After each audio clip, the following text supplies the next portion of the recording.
I've been in 142 different jobs. Wow, that's a lot. I spent decades trying to fit in, wondering, why am I not like everybody else? What if the thing that made you feel different your whole life wasn't failure at all, but turned out to be your superpower?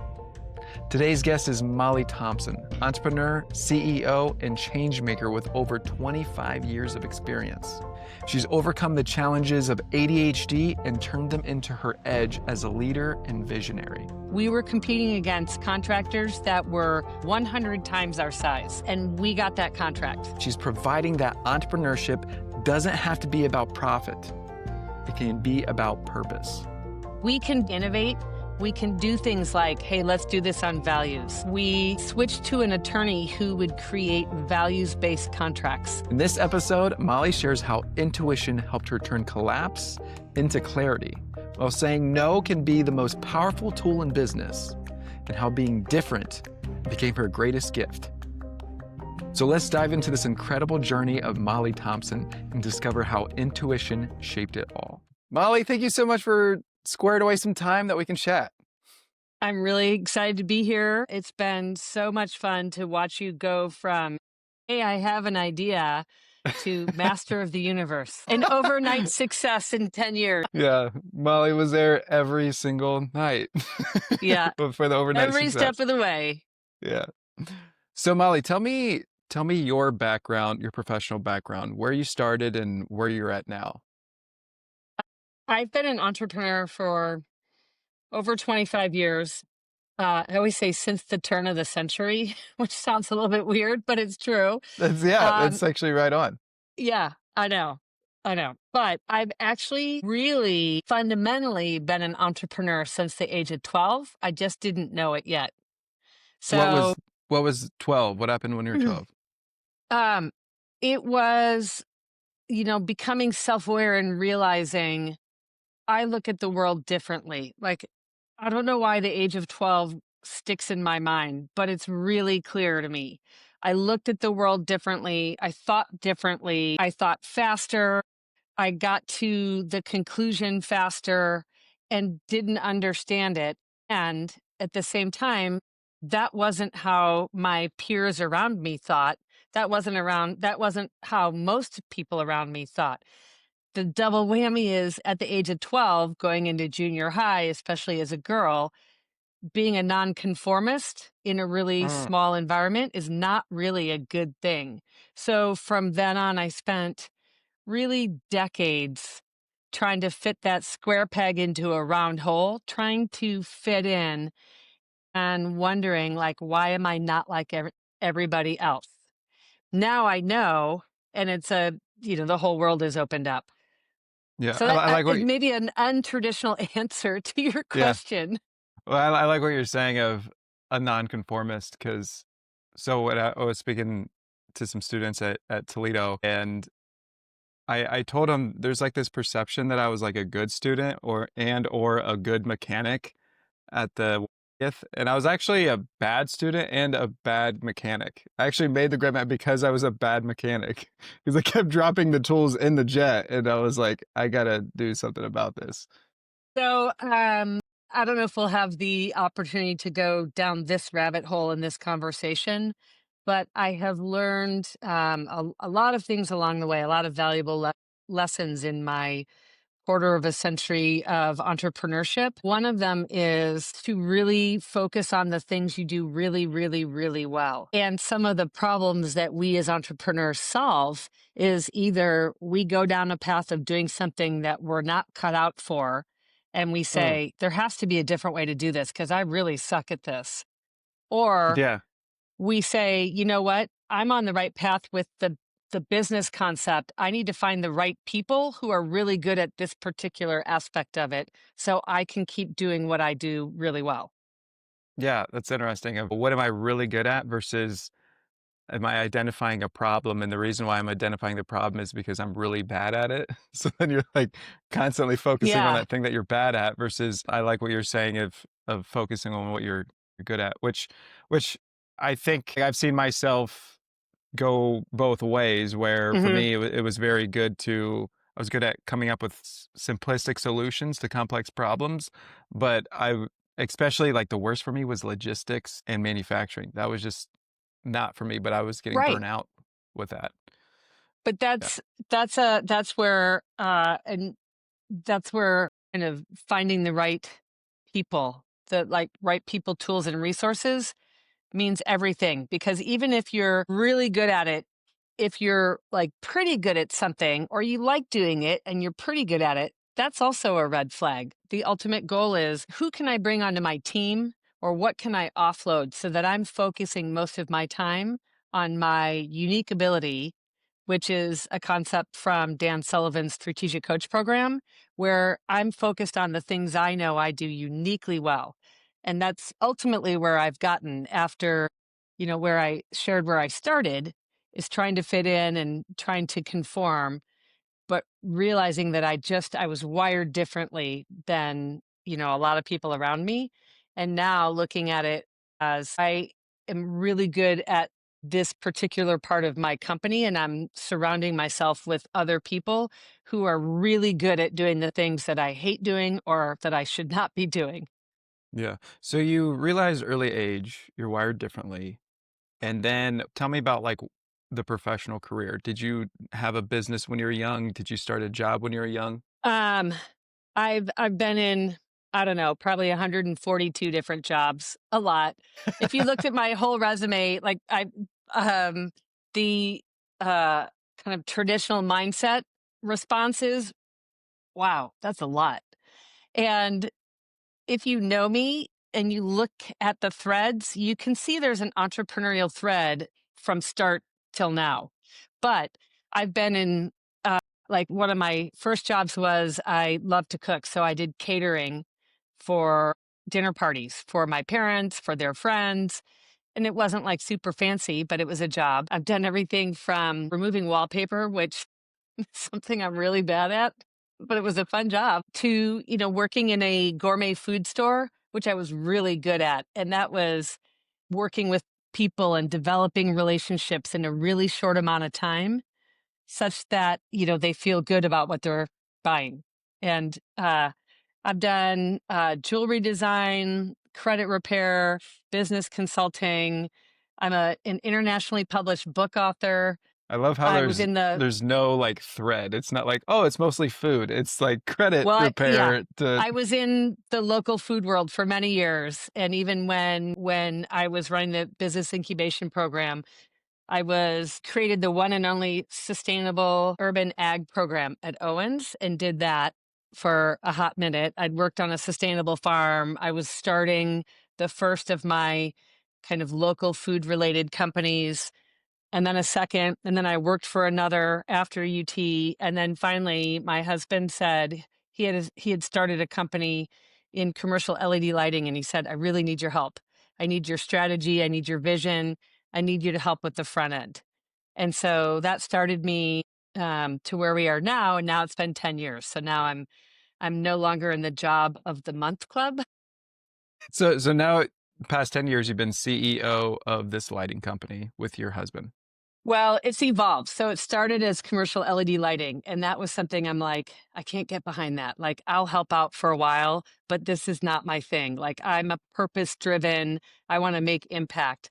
And then COVID happened, and we were just coming off of the best first quarter that we'd ever had in our company's history. I took over the company March 1st of 2020. Yeah, yeah. COVID happened, and, like everybody else, the world changed. But what that allowed for us was to really go inward, spend some time and say, who do we want to be at the end of whatever this thing is, the pandemic? And we realized I don't wanna keep hiring people to do labor. Like, I wanna find a way to outsource labor, and I wanna create projects that are bigger than the transactional go in, do the lighting, and get out. And so that's when we started growing into solar and started creating mission-driven energy projects. And now where we are is we have Perrysburg Energy, which is kind of the foundational company, and Elevated Energy, which is the development side of it, which is where I spend a lot of my time, which is taking a project and having it match the client's mission, values, helping them develop a vision for that project, and then quantifying how this project is going to connect back to their mission. So we're working with the Sisters of St. Francis in Sylvania, which many people know as Lourdes University. And we're doing, actually, we just started last week construction of phase one, which is a solar carport.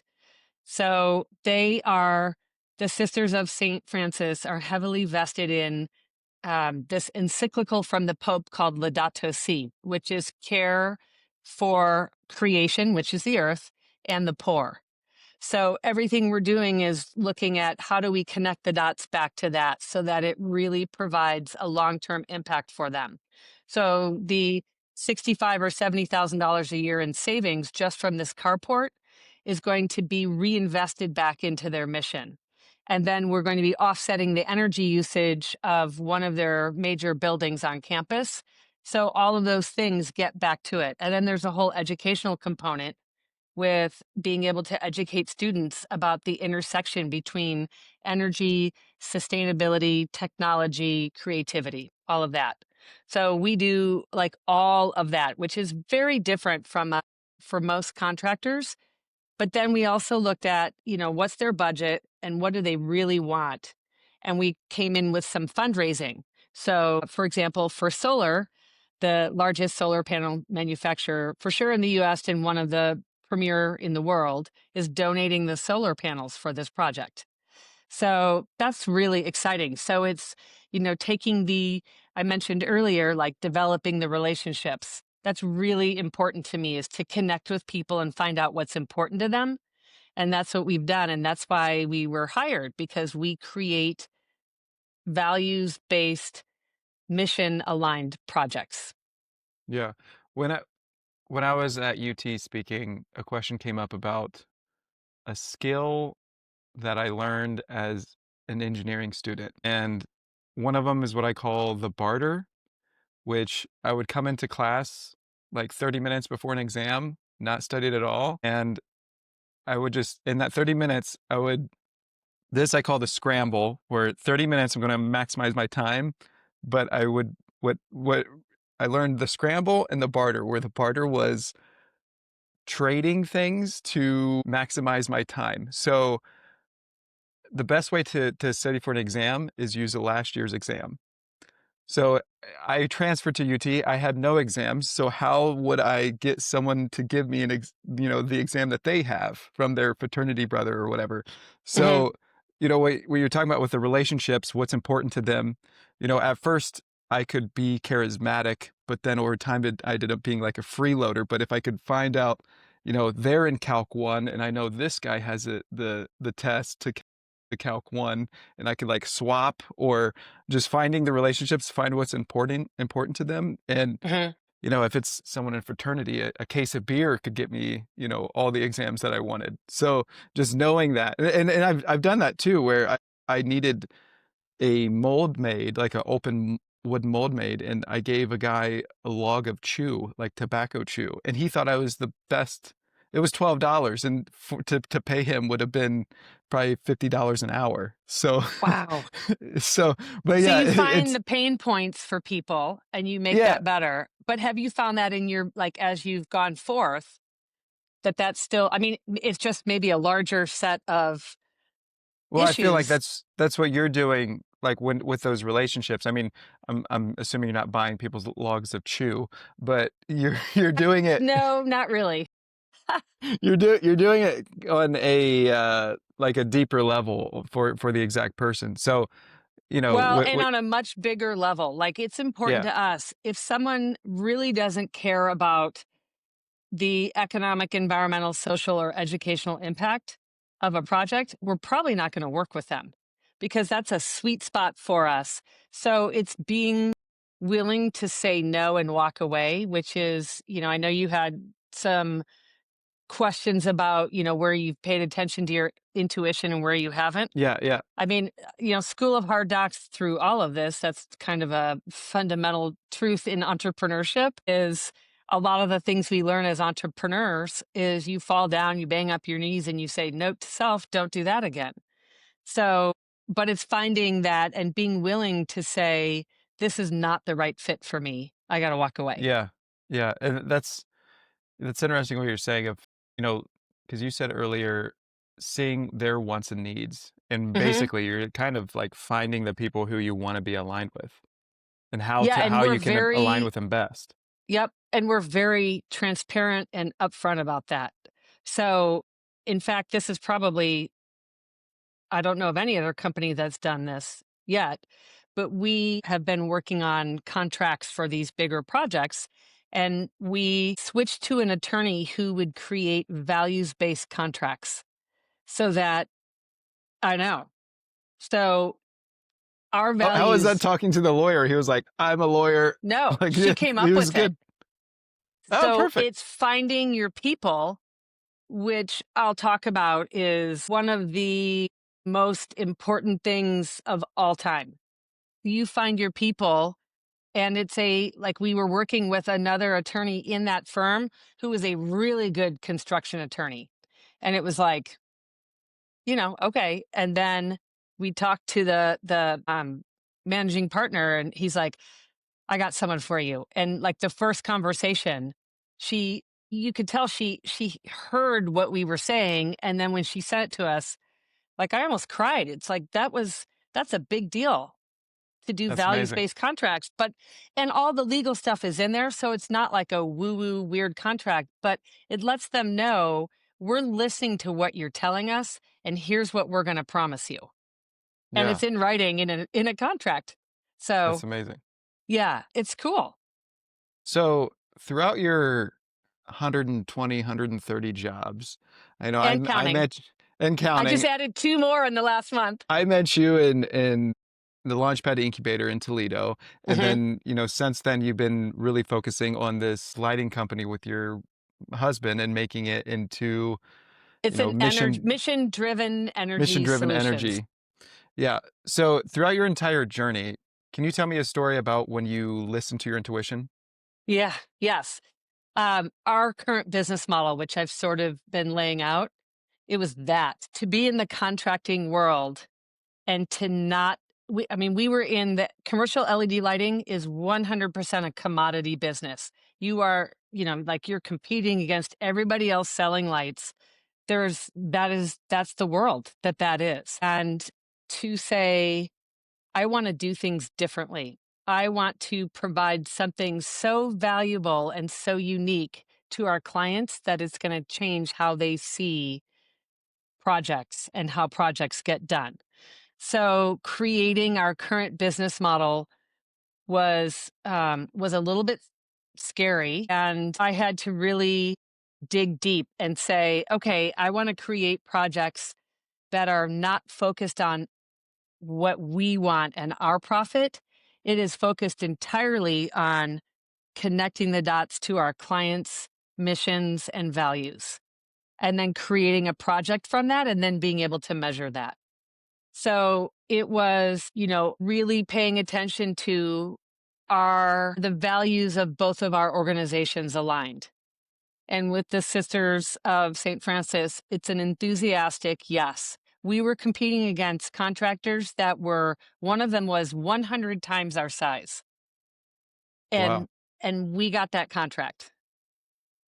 So, because we can do things that the big guys can't do, which is we can innovate, we can do things like, hey, let's do this on values.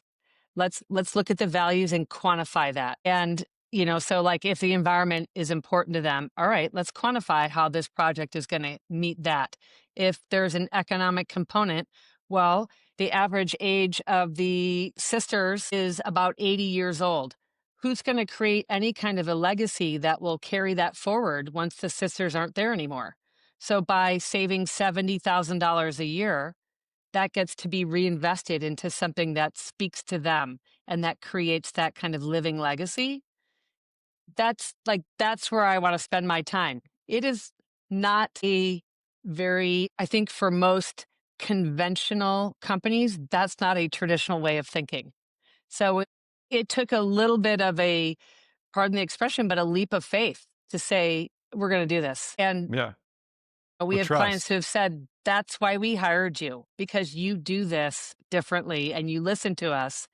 And they love that. So it was so awesome and exciting. And then, the Glass City Riverwall, by the time we're done completing that, it's the big mural on the Maumee River. It's 165,000 square feet. That is the largest mural It's in the North America? largest mural in North America, and when we are done lighting it, it'll be the largest lighted mural in the world. Yeah? So we look at that. So I look at that from an economic standpoint and say, okay, so what? Well, the so what is you'll have people come to Toledo, Ohio, and spend the night in local hotels and eat in local restaurants so they can go see this. That's money that goes back to the city of Toledo and to Lucas County. That is a real quantifiable economic value. We took land that's otherwise unusable and are repurposing it for this project that is environmentally responsible. We're working with local technology and equipment companies like First Solar, who donated the panels for this. That's amazing. So, and then we are creating this thing called the Energy Dashboard, which will allow students of any age, regardless of zip code, to understand the basic connection and intersection between creativity, technology, energy, sustainability. Yeah. So Okay. that's a little bit different. And I don't know. And that was a that was a big project of jumping off the high dive and creating the water on the way down. So Yeah, right. I mean, the whole project evolved over several years to where it is now, but we're really proud of it. And that was really the starting point for us building this model. That's really cool. Which is kinda wild with the whole concept of when the day you became the CEO because you were there. I think you said to me before your main job was to fire everyone, That was my right? first job. My main job Yeah. was to steer the ship and take this, we're like on a rocket ship that, immediately crashed. Yeah, well, because of COVID, right? You Right, take the reins, like, 2 weeks before COVID right. hits, you're Rut not gonna row. be changing lights in stores where no one when everyone's working remote. So, yeah, so we did an auto dealership. And the reason that we were considered essential employees is because they were having theft problems. So we came in Oh, and finished off that one. And then okay. we worked for a municipality, and that was, so we had a few, but we were for sure clunking along. But it really was okay, let's turn this pain into purpose. And that's, Yeah, so like I talk about energy into impact a lot because that's essentially, which, is kind of funny. We're in energy business, but it's like our own mental energy as well as the obvious we're working in energy. So how do we take that and channel that into something that lights us up, that really provides long-term sustained value? yeah. So, you feel that listening to your intuition in this situation really gave you a differentiator in the market, Hmm. and I would say another thing is motivation, some energy, where I feel Yes. like my girlfriend, her job now is really passion driven too, and Hmm. I've seen her before where she was just doing it for money, and the way I feel, whether it's a business, a job, or anything, when it's more passion driven, you're gonna go through the roller coaster of good times and bad times, but Yeah. when it's Yeah. passion driven, it helps push you through those bad times, those Right. mundane days, when you wanna quit, it has a little bit more purpose to it. It is, purpose is that to me is everything. Like if it's not, so there are a couple different things about that. So one is that's one of the myths of entrepreneurship. Like it's sexy. It is not. It is hard. Entrepreneurship is really isolating. It can be very isolating Yeah. because you're doing things that most people, they don't think that way. They tell you you're crazy. when we decided to really accelerate the growth of our company, there were, people all the time telling us in specific detail how and why that's not going to work. Yeah. But so it can be very isolating. Like you don't know what you're talking about, and yet here we are. Yeah, So you got a contract it's at a company 100 times the size. right, because we are willing to do things differently, and Mhm. we bring them along for the ride, and we provide a kind of value that they hadn't seen before. Yeah. What I been saying is I feel like I get asked a lot about business strategy, Mhm. which to me is kind of like the house. But to me, I think what's more important is the business mindset, which is basically like the foundation of the house. And the way I feel is what you're saying with it really through COVID, you becoming CEO at the same time, it was kind of like a reset where you're like, okay, well, let's look at the foundation. And it was almost like an athlete who's saying, I'm only going to be eating fruits, like no Mhm. junk food. Like you're taking out Right. all the junk food. Where Yeah. where to you the fruits or like the healthy food was I'm going to apply for I'm only going to work with people who align with me Uh-huh. or who are So mission based, which really that kind of the but here's what I'll tell you about that. Maybe. But well here in the so you beginning and I talk about the business yeah. model canvas a lot, right? Yeah. Well, I mean, so you can, it's open source. You can find no shortage of information that's just everywhere on the business model canvas. But here's what I love about it. That's the point. So the tendency is to cast the net wide. I'm going to be all things to all people. It is a massive mistake to do that.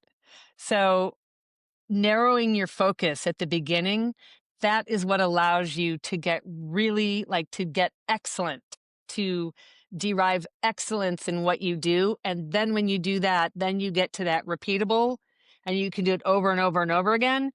Then you can scale that up and out. Yeah. But if you're all things to all people, it's not only harder to do that, but it is hugely distracting because you're trying to and that's where a strategic no, that's been something I've noodled over for a while. And I've recently developed that muscle and it's a work in progress. But strategically saying no to people, to events, to things that are not an enthusiastic hell yes. And that is the mindset. Like you have to have a certain willingness to say, I'm willing to say no because it forwards my ultimate commitment Yeah. of being excellent in this area. And so there are a couple things like conferences or programs that I've been invited to, a lot of them in the last year that I said no to because there is one program, the strategic coach program, that I'm all in on that. I'm going to do just that. And I'm going to say no to these other programs.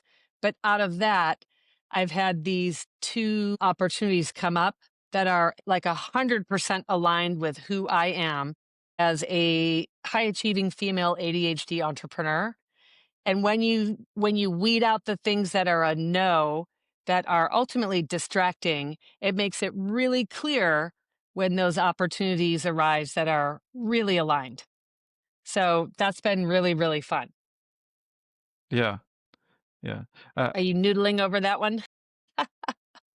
I've been saying, a good idea with low motivation behind it is worse than a okay idea with a lot of motivation behind it. So, Yeah. it just I'm not saying you're the okay idea. I think the main focus is like how much is your energy behind it. If you're excited, if it's motivating, if it's hitting Hmm. that mission, then therefore the energy is the focus where I think a lot of times people get in the weeds of, well, this is a better business model where it's not really about the strength of the business model if I'm not excited about it, like kind of you were with the lights initially, you're like, this isn't really exciting me. But Right. in some ways, some people may say, well, your idea, you kind of hindered yourself a bit, where really that took the low motivation through the roof, where Yeah. that's the important part. So, but the mindset. is really important. Yeah. Intuition, as you call it. It's all of it. It's mindset that when and the willingness, you say, motivation, it's the willingness to when people are telling you, "Oh, well, you've lowered your standards or you've lowered the bar," but like there was a time when, for a short time, I was the only person carrying the torch for the Riverwall project. And Scott and I were the only ones carrying the flag saying, we believe in this project so much that we know it's going to happen and we have to figure that out. Like that takes a I think it's more than motivation. I think it takes something very deeply purposeful to say, I'm willing to do whatever it takes to make this happen. Yeah. And I think that's a form of internal abundance, where if you have Yeah. a sense of internal scarcity of, well, I might look like an idiot for doing this. I'm not, I may be rubbing some people the wrong way, where you're like, this is where I'm standing. This is what I believe in. This is where my intuition's telling me to go, and nothing else really matters. Yeah. And that, I think, is a great foundation block for what I'm saying of a business mindset. So if you look at it, there's another kind of strategic coachism that has been shared that it's like now that makes a lot more sense is people think I'll do this when I get the confidence. Like when I become Yeah, confident, I'll do it. The confidence is the byproduct. So first you commit to it.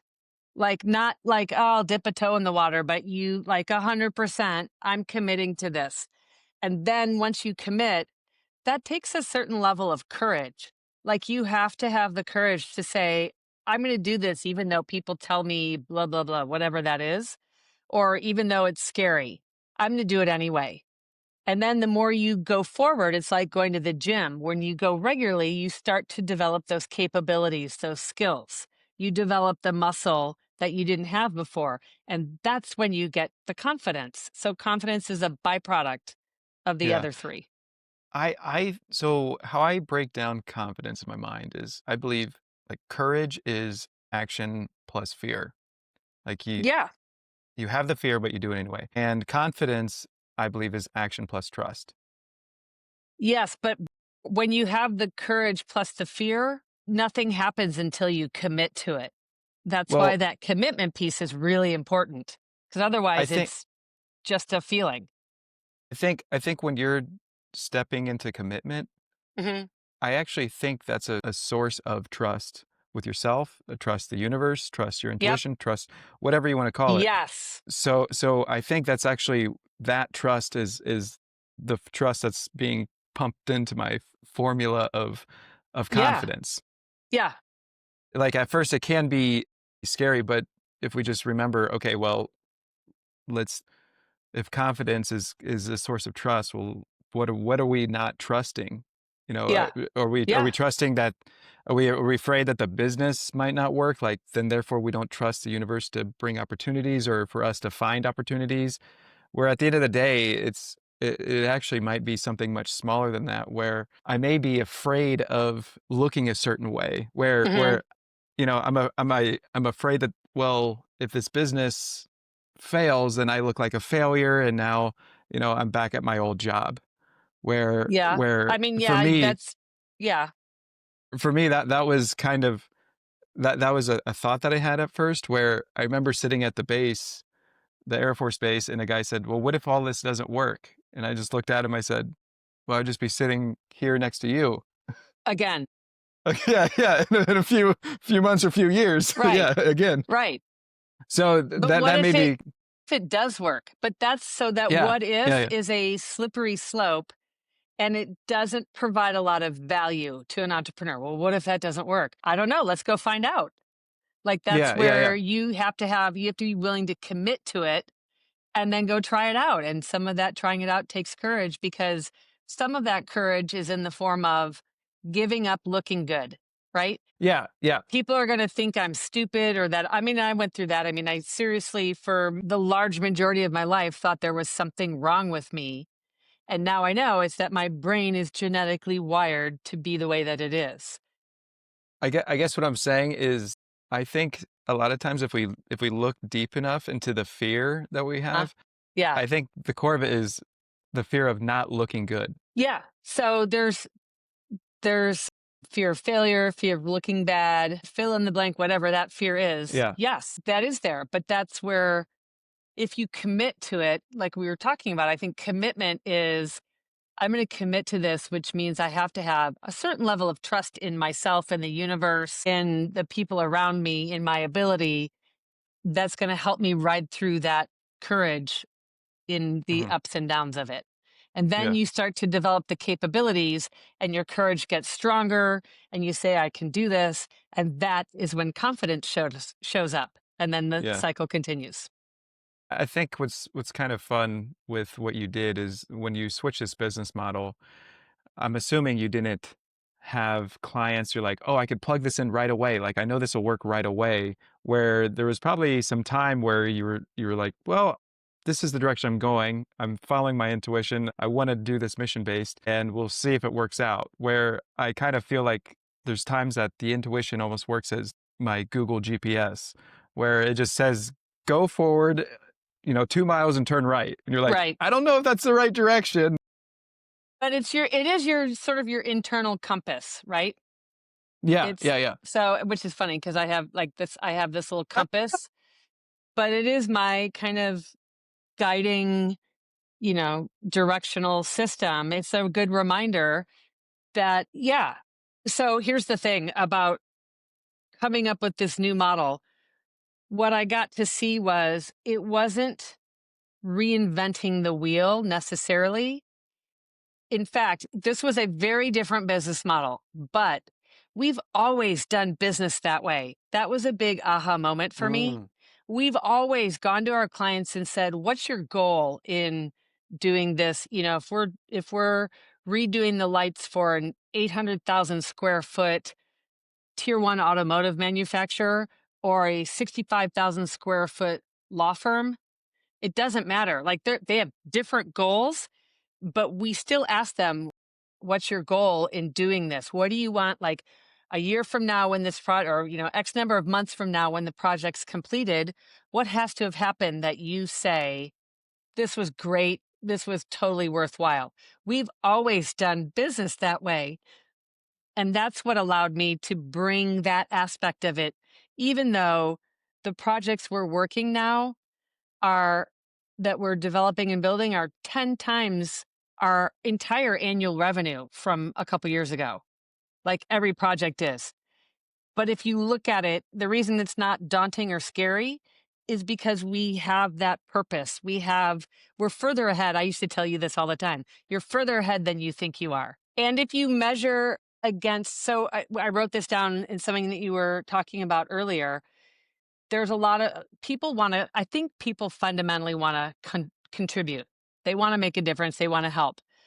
They don't always ask if you're open to it or if it's a fit for them, but people want to contribute. But the which is sometimes helpful and sometimes not. And the sometimes not is if you are comparing yourself to somebody else who is, first of all, not you, second of all, not wired the same way, and you can create that whole list. You're going to be, or looking at like, well, XYZ company's done this. Like I tell people, the hundreds of entrepreneurs that I worked with, like, well, we want to be the Facebook of fill in the blank industry. And I'm like, okay, if that's really the case, or like we want to be the Amazon of, whatever their industry is. And I'm like, okay, well, Jeff Bezos started in his garage. So that is actually your starting point, not where they are now. Yeah. Yeah, yeah, yeah, Because yeah. it's not an apples to apples comparison. I mean, like people would get glazed over, like, yeah, no, but mine, I'm going to be the Amazon of, XYZ logistics company. And I'm like, then you have to start where they started, if that's the case, because there's this entire evolution that allowed him and the company to evolve and grow over time. And that is entrepreneurship. Like the part of the business model canvas is it allows you to iterate and track what you're doing Yeah. and evolve and grow over time. Yeah.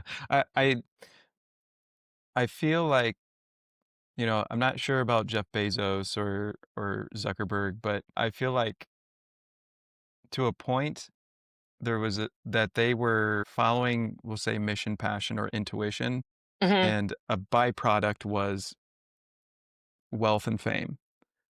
Where Yeah, for sure. But they were solving a problem, and their yeah, intuition was, "There's nothing like this. I'm gonna try this."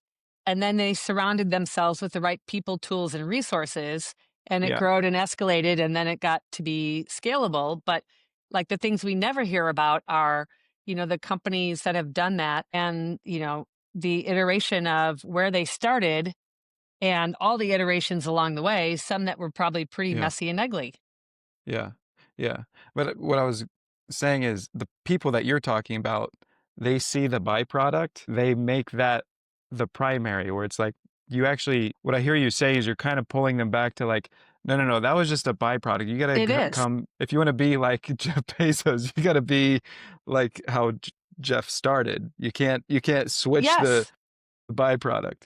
So It's so but that's exactly your point about this podcast.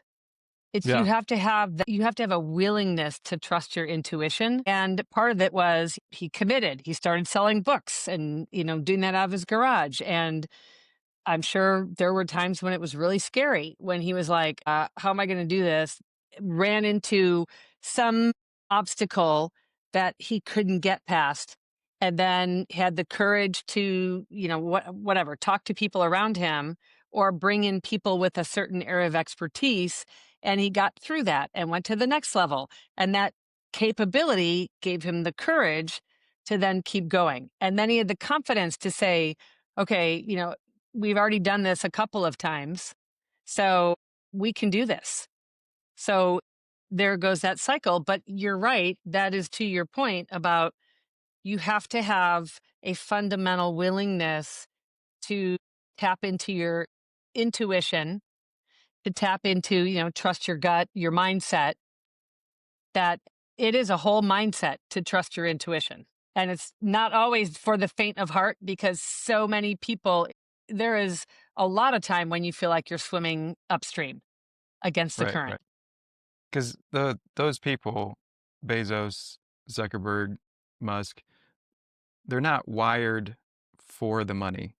The money did come, and there might be a time where they're like, "Okay, this is profitable, we can go this direction," but they're wired to, like, really solving a problem, fixing this, like, Rubik's Cube, and then Yep. they were awarded for fixing the Rubik's Cube, but if we if you switch Yeah. those, it doesn't the Rubik's Cubes don't solve themselves.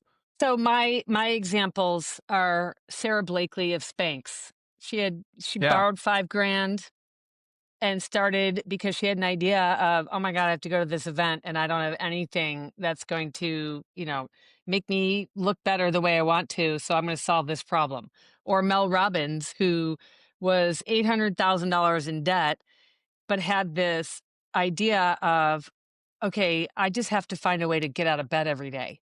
And that's when yeah, she came up with 5 4 3 2 1 at the 5 second rule. And so I look at people like that who those are like real, like the ones you mentioned, but those are like that's my kind of like, okay, what problems am I solving that's going to help me mhm, get there?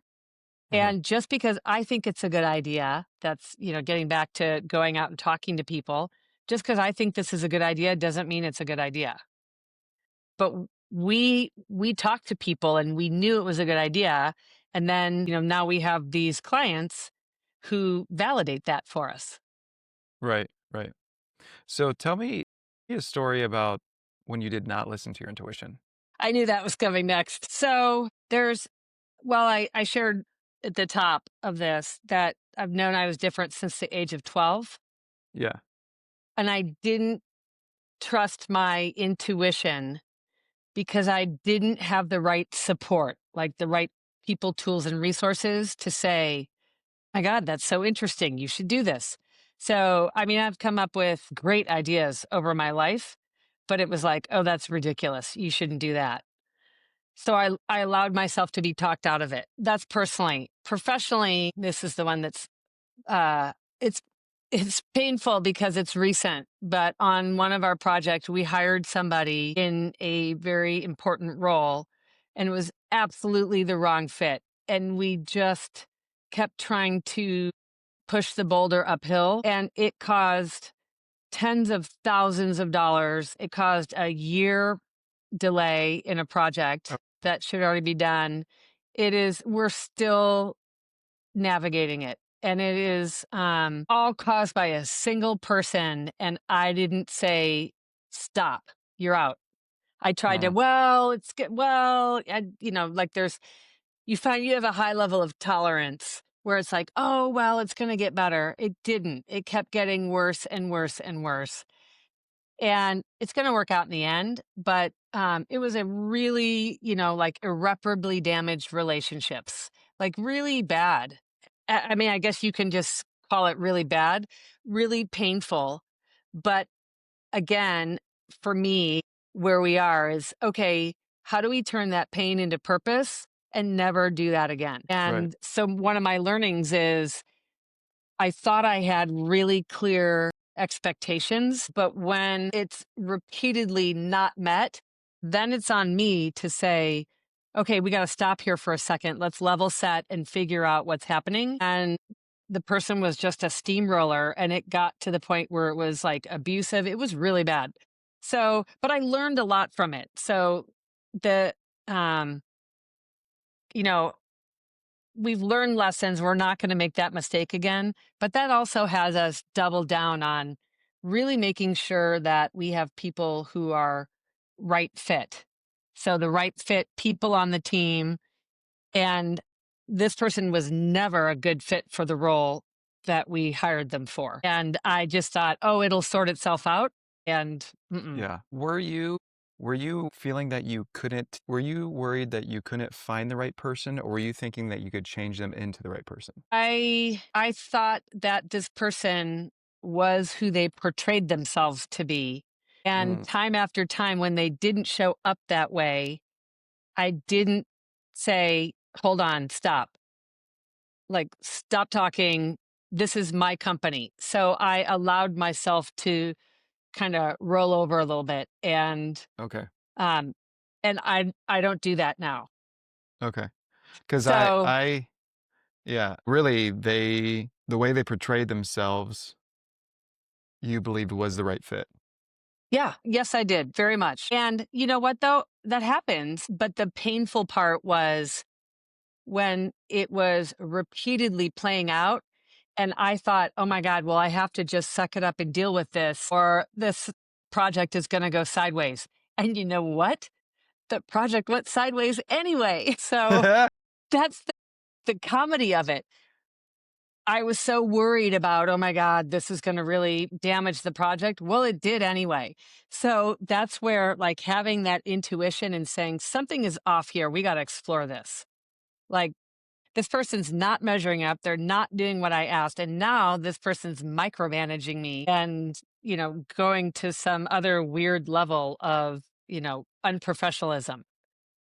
There's a certain point at which you have to say, enough's enough. And we finally got there, but it took probably, yeah, it took a lot longer than we should have. Yeah. For me with GripMat, I had this thing where I believe that I'm sure you've seen those movies with those young kid football movies where they take all these misfits and they put them Yeah. together and then they end up Yeah. winning. Yeah. I thought I could do that with GripMat. It'll work And that out. it's a terrible idea. It's a terrible idea. But that's why we're Where entrepreneurs. Like, I had this great yeah. idea, and some ideas should never see the light of day. Yeah, yeah, for But sure. that's how we learn, right? Like Yeah. But yeah, go ahead.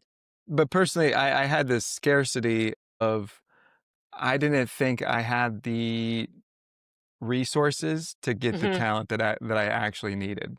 You know, where when I say resources, it's not only money, but it may Yeah. be like charisma or Yeah. have an attractive business to get the right person. So really seeing that internal scarcity has helped me select people who I, who's a good fit now where even just recently I had a friend I wanted to I wanted him to help support with making this podcast, and I was like, you know, I wanted that, but my intuition was like, "No, he's Yeah, not ready, and he needs XYZ." And I told him, I was like, "Hey, I'd love to do this with you, but I listened to my intuition and it's saying XYZ is why I can't have you on board.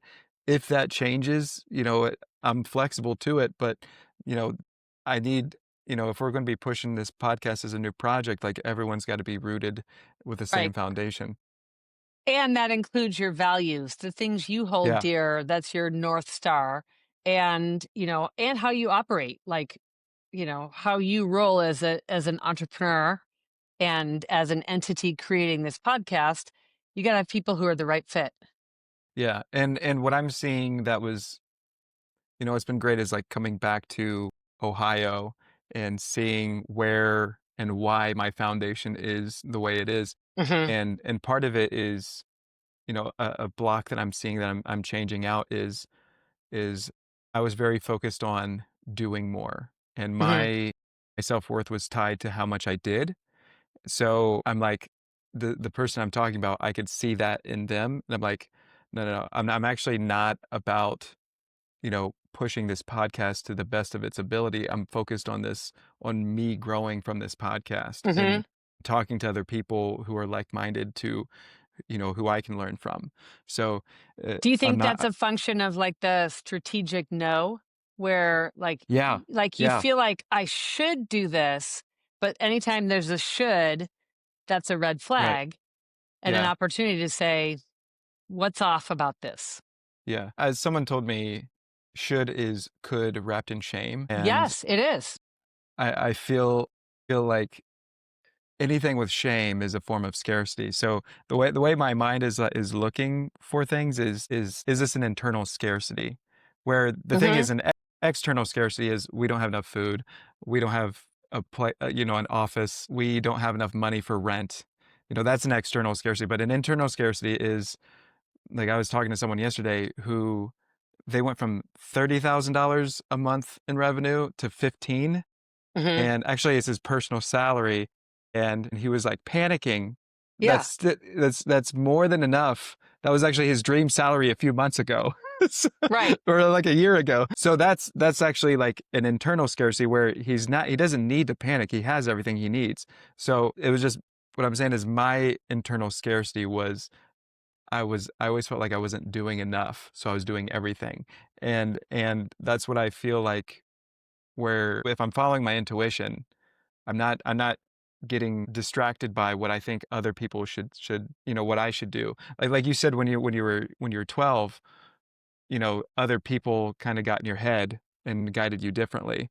Or you're Mhm. young, that makes sense, but Yeah. really that, like, your intuition is being drowned out by other people's Yeah. perspectives. Yep. So, and I see that a lot, especially with parents, and I tell the young entrepreneurs this is a lot of times your parents, what they want for you is safety, where Yeah. that might not be the right route, where if you actually listen to your intuition, it may guide you away from what they want. But what they really want is just for you to be safe. Yep, they And do. And they yeah, love you and they want you to be safe. And sometimes it shows up as, from the student or kid or young entrepreneur's perspective as they don't care, they're not interested. They are, but you're right. It's the fear, it's the shame. The should, you know, I I always think about anytime I hear the word should, it's a red flag for me. yeah, Because it's like, well, should means you're basing it against somebody else's ideal or measuring stick, and that may not be where we're headed. yeah, yeah. So, but it takes a lot of internal fortitude and working at it to get to the point where you see that and recognize that and say, "There's no should in my world. It's either it does this or it doesn't do that." And because I stopped measuring myself against others. Sometimes it comes up a little bit, but it's really looking at what is my gut telling me? What's my intuition telling me about this? And what action steps do I need to take to breathe this into life? And something I that came up when I was meditating a few weeks ago was I had someone who wanted to help out with a podcast, and they did exactly what the person did that you're talking about. They sound like the perfect fit, and it hit me where my job isn't just to like part of finding the right fit is not just Mhm, listening. Is mhm. not just to listen to what they say, but actually I can't just, well, they told me this and now I'm done. You know, they like It's my job. clearly creating, setting, and being accountable for the expectations. Yeah, and like constantly looking at, okay, like my foundation, my Mhm, mission, my mhm. direction, is it in line? Like always Yeah. looking, are we aligned with this? And even in grip mat, there was a guy who was really good and skilled, but one day he told me, he goes, "I don't give a fuck about mechanics.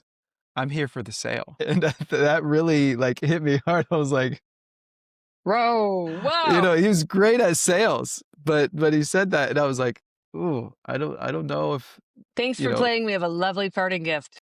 Yeah. Yeah, yeah. And then I hung on to that too long. Yeah. And really, I wasn't willing to, I think there he was to a point where we could have grown together, but I wasn't Mhm. willing to guide it that way, and I really dropped the ball on that one. Um, But the sometimes we do that. So it's a matter yeah, of, are you willing to learn from that yeah, yeah, and grow? yeah, And yeah, that's part of the evolution of intuition is I knew that was happening. Now I know what that like was. yeah. Can I find that win within a loss or what I considered a loss?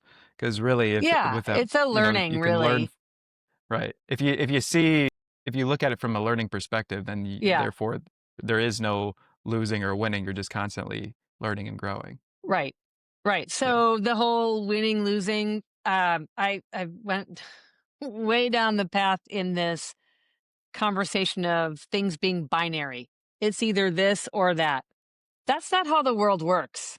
There is no winning or losing. Like it's easy for people to contextualize that because then oh yeah, you either win or you lose. But Yeah. that's one thing to measure, but it's certainly not the be all end all. So that's been a big thing for me is, Yeah. but that's why I measure against myself and I measure backwards. Like, did I do what I said I was going to do when I said I was going to do it? And how am I doing against where I said I was going to be or wanted to be? And that was a really big shift for me. That was a really big shift. So much was out there.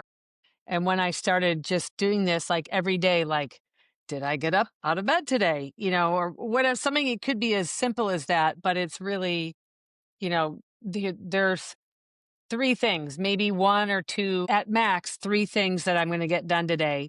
That if I accomplish those three things, it's a good day. Yeah. And I'm someone who has like a list of like, of infinity things on my list, like never ending list. So that, I mean, it's a big change to say, I'm doing three. And if it means that I get those done by 12 noon, sweet. I can either keep going or I can be like, I'm done for the day. Yeah. Yeah. So, and that's that mindset. And I don't think I was in that mindset because my self-worth was tied to how much I did. Yeah. I wasn't prioritizing the tasks. Where I'm not, what you're saying is basically the top 3 most important things. Hmm. I'm saying where to me, if I could pick the top 3 most important things or 10 random things that weren't really important. Well, 10's more than 3, so then therefore I would think, Yeah. you It's know a big shift, right? yeah. It's, yeah, that there's a big difference between self worth and confidence. I Yeah. have a lot of confidence socially, but until, relatively speaking, not that long ago, I didn't have a lot of self worth. Like I thought, "Oh, I can't do this or I should be doing more." It's that whole ideal. And there's so much value to separate those two Yeah. and really focus on, the things that give you confidence, which, the commitment, courage, capabilities, confidence. And then self worth is, am I living up to who I said I would be? and what am I committed to in my life? Yeah. And am I doing what I said I would do and those kinds of things. For me, growing up and now especially being a female ADHD entrepreneur, like I'm super determined, super driven. I know that about myself, but when I was younger, um, the element of shame was very, very loud in my head. And Yeah. I think that is very true for a lot of female entrepreneurs. Shame is deeply embedded for women in Yeah. general. And then like we talked about earlier, entrepreneurship can be really isolating. And then if you look at really like ambitious entrepreneurs and then ambitious ADHD entrepreneurs and then ambitious female ADHD entrepreneurs, it's like ratchets up and it can be very isolating. And if you add shame on top of that, the shame of I'm not doing enough, I should be doing more, whatever that is, it can be a really scary place. And so the community aspect that you said, like, some of the things that are important to safeguard and protect my intuition, my self-worth is my community. So surrounding myself with the people. Do you feel that your mind being ADHD is a result of you growing up as hyper vigilant towards the avoidance of shame? I think that I was genetically wired with an ADHD brain, and the Okay. hypervigilance is one marker, and shame is another. In 2016, I got diagnosed with anxiety and depression. I went to a psychologist, and she said, classic textbook ADHD. And I was like, what? Like a little bit offended, like, What? And then I went to a psychiatrist, and she did all these tests on me and said, um, no, I think it's anxiety and depression. Now I know anxiety and depression are classic markers for ADHD. Not all the time, but they are classic markers. So I went to someone who is not a specialist in ADHD and who doesn't have ADHD. So then the strategies and all the things that I used to manage and navigate my life started eroding. And you add, having kids, and then you have menopause and all the things out there. And all the techniques and things that used to work don't work anymore. And it's a really like scary place to be. And then I went back and got retested, and it was, the psychologist is like, still there. And then I went back to that same functional psychiatrist and said, I want to revisit all these tests. And she said, yeah, now that I look at it from the lens through which you're sharing it, yeah, I think it could be. Do you want to try something? And I said, yeah, I'm waving the white flag because this is a really scary place for me. So, anyway, to make the long story endless, I think that there's a book called Driven by Doug Brackman. And there are people like Andre Brisson of The Impulsive Thinker. And there are truly gifted people out there who provide this lens on what it is to be high achieving ADHD. Because I think there are probably ADHD people who are not maybe high achieving, but I've been, I am.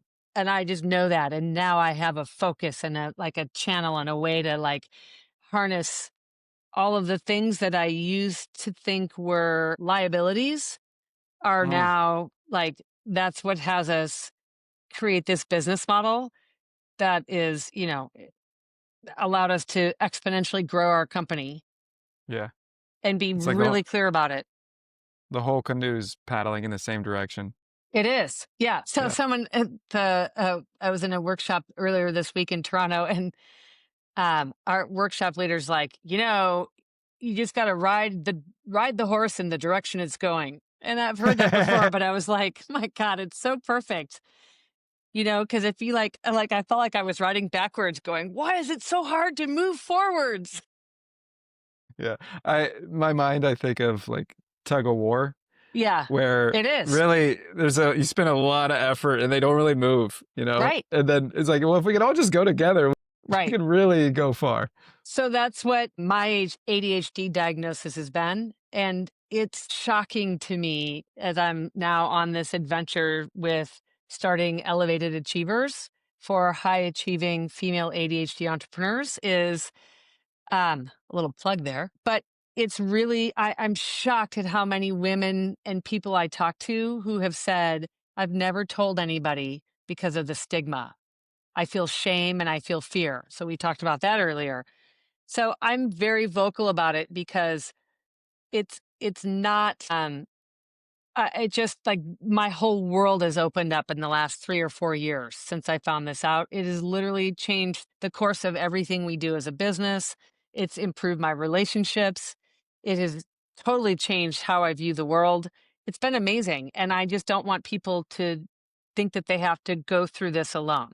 So again, it's that community, the people, tools, and resources. I kind of created this, I've started creating this tool. It's the three-legged stool.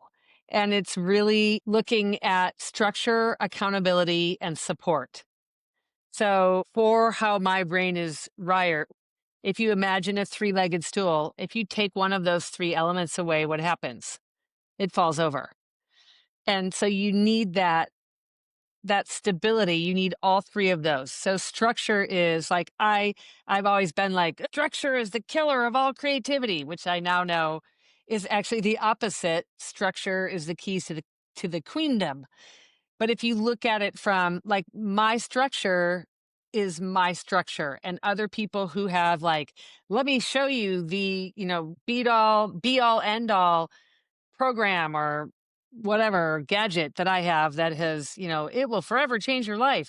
Well, maybe it did for them, but how may I have to figure that out for myself?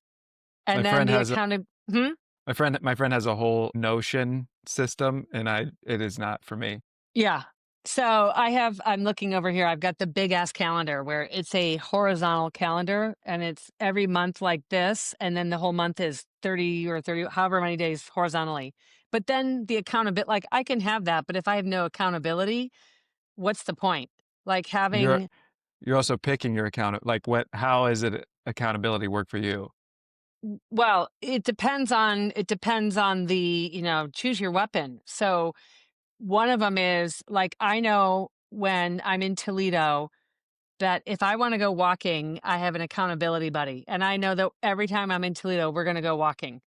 Because left to my own devices, it's probably not gonna happen. Like, I'll find other ways to get busy.